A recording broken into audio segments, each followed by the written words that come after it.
It's a nice sunny day out here. Super nice, super great. Oh, never mind. What's up, guys? It's the Chiefster here, back with another video, and I've got my wife here today because we have a big announcement for the channel. I've been talking about it for a little bit here. Here it is. You already know because it's in the title, but it is, we bought a van. So we bought a Transit Connect, a Ford Transit Connect. We've been wanting to buy this for what, like probably a year or something? Yeah, at least. So we finally were able to find one and buy one. It's not the best. You can kind of see it needs some paint work. There was some stuff we've already had to do to it, but we are gonna show you guys along the way while we fix this up and turn this into a camper van, because that's what we want to do with it, is turn it into a micro camper. So we are going to give you guys a tour of our van and kind of talk a little bit about what our plans are. We'll probably do a full video on the plans of what we're going to do and stuff, and then we're going to show you guys along the way as we build it and stuff, and do some adventurous travel vlogs too. Sorry. From a Chiefster perspective. So we're going to be doing some cheap traveling videos. That's the whole point of this, because this is a really good cheap way to travel. All right, so let's take you guys on the tour of our new van. So this is the driver's side. If you ever seen a Transit Connect, they're basically just like small transit vans. So they kind of have like an SUV vibe to them, but they're more boxy like a transit van. So that's kind of the benefit of them. They're still small, and they still have the big boxy sides though, so you can fit a lot of stuff in. So they're really good for like micro campers. Tall ceilings too. Yeah, tall ceilings. Yeah, this one is a taller ceiling. There's different Transit Connects, but we got one that's kind of a taller ceiling. So we got a 2013 Ford Transit Connect XLT. If you know anything about them, that's what this one is. But it's got, you know, normal stuff up here. It actually, they put in a nav system.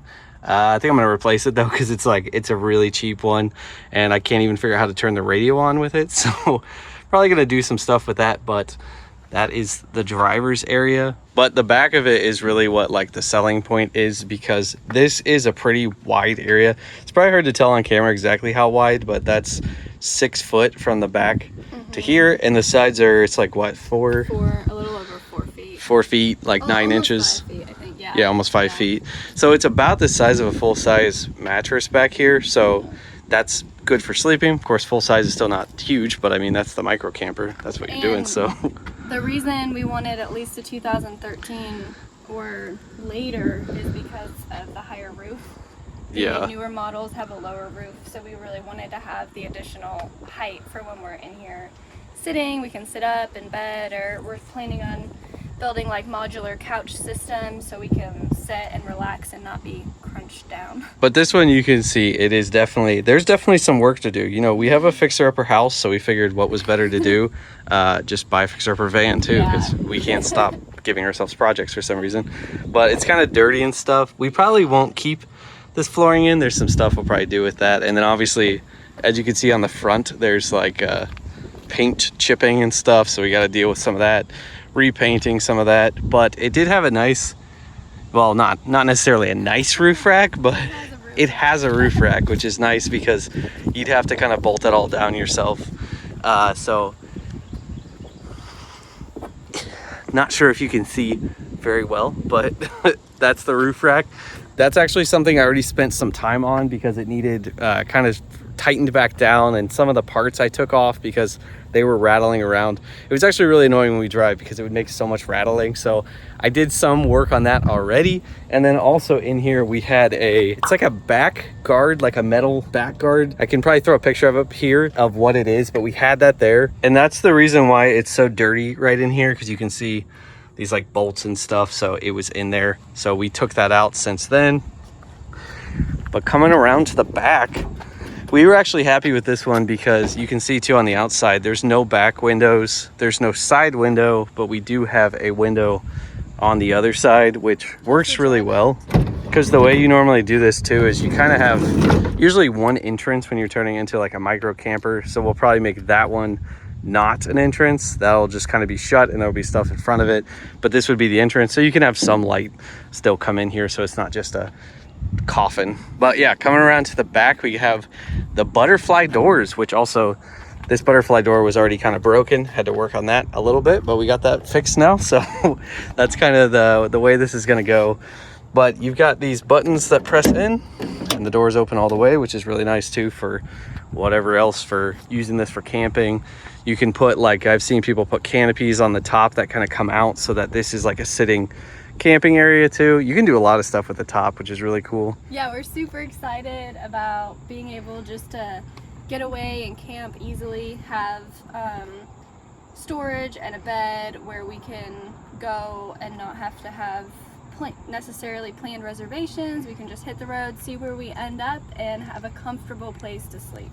Yeah, we're kind of crazy like that. We're people that want to just not have plans and just say, we're just going to drive somewhere for the weekend. And yeah, I don't know why, because we do that stuff and it ends up bad a lot of times. But I mean, then it's also kind of fun. So we stayed at a visitor's center in our Honda Civic, and it was not the most comfortable night of sleep. So that trip was a huge motivator to get something where we could easily just hop out of the driver's seats and have a good night's rest. So just going over real quickly what our plans are a little bit, because we'll do a full video on what the plans are and kind of what our design is. But basically what we want to do is have a bed. So we're going to have some type of platform that goes across here up to the thing.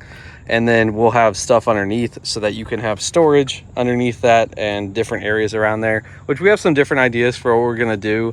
But that's basically the main concept of it. And for us too, we're kind of different with this, where we don't want a fully permanent camper van, because we still want to be able to use this for work, especially with fixing up the house and stuff. Being able to put drywall sheets or whatever else into this to be able to bring it home to work on it is going to be really good. So for us, it's going to be a little different than some of the builds, because we actually want to make this a way that we can take the platforms out and then still just kind of have this system again. So that's kind of where we are going to be a little different with our van build. Might not look as pretty as some of them. We've seen some really cool ones that, like, you wouldn't even know you're in the inside of a cargo van, but ours will probably still look like a cargo van. I'm also the cheapster, so I mean, this is going to be a cheap build. I'm looking for the cheap ways to do this where it's still practical and still can work, but yeah, hopefully that's beneficial for you guys if you're trying to do something like this, because you can kind of save money along the way. I'll be talking about whatever we did that is cheaper to do. Yeah, the whole purpose is to be able to just travel cheaply, to not have to spend hundreds of dollars on a hotel just to crash for the night on your way somewhere. So to end this video, just to talk a little bit about the money with buying the van, because I like to be transparent with how much we spent, kind of let you guys know how much this build is going to cost and everything along the way, because I've seen so many where people post them and it's like, oh, you did all this stuff, but it's like, what'd you spend though? Like 20-30 grand on certain like travel vans and stuff. So basically, starting out with us, we spent $6,500 buying the van. Now, it was a really good deal. We were looking at these more for like $10,000. That's usually kind of where they were selling. It does have 161,000 miles on it, which is not crazy for these type of vans because they're work vans. So most of them are pretty high mileage anyway. But we spent $6,500, but it did have an accident. So there was some stuff that kind of came along with that. There is going to be some stuff that we're going to have to work on to get repaired and things with it. Like right now, the AC is not working. We thought it was working when we tried it, but when the car comes to a stop, the AC doesn't work. So we got to get that figured out. But overall, we were pretty happy with being able to spend $6,500 for it because, yeah, like I said, we were thinking we're probably going to spend like 10.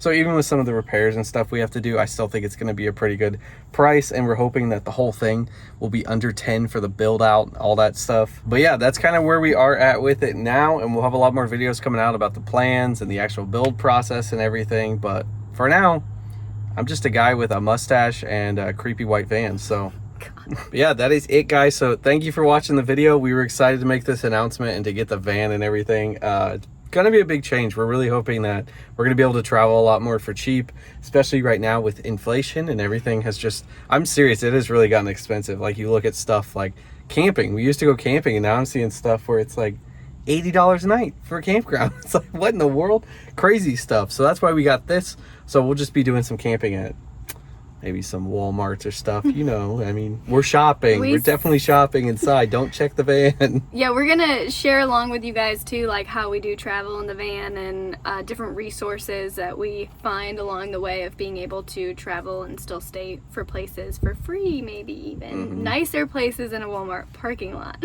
But that's kind of it. So thank you guys for watching the video and check back for the next ones. But if you guys liked the video, remember to do the cheapest thing you can today.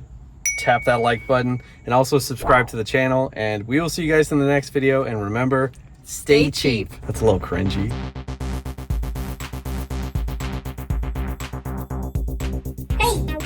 better be saving that money. Don't you be spending it now.